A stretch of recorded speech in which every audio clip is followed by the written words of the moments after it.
Hey guys, this is Nazir with Project 1 for Java 2, 14.10. I struggled a bit in this project, but I finally understand fragments and how to use them.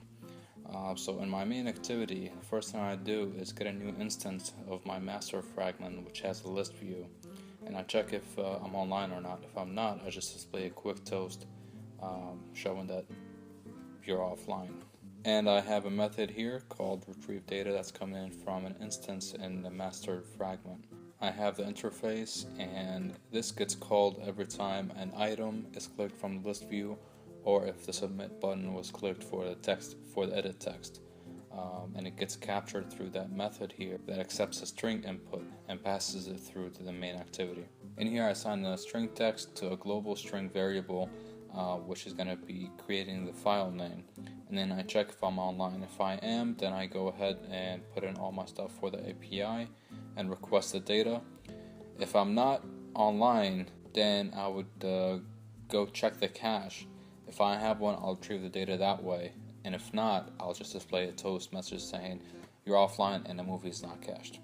But if I am online, my method takes me here, which requests data to my async task, and then in the do in background I send the URL to HTTP manager and get back the content. And then on a post execute, if the content from the do on background returns is null, that means we weren't connected, so it'll just display that toast. Otherwise, it would take these results and then cache the data, writes it in storage, and then takes it to the parser and gets me back an array list filled with movie objects. And then if the user enters a movie that's not in a database, it'll display a toast saying the movie cannot be found.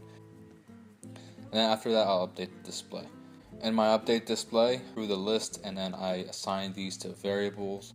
And then I check if the fragment's created or not. If it is not, then I get a new instance of that fragment passing along all the data coming in from the movie list. And if it is, I'll just pass along these data to a method in there so it can update the display.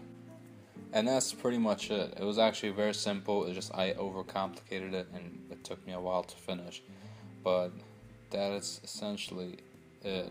And then over here I just get all the data and then display it all on screen.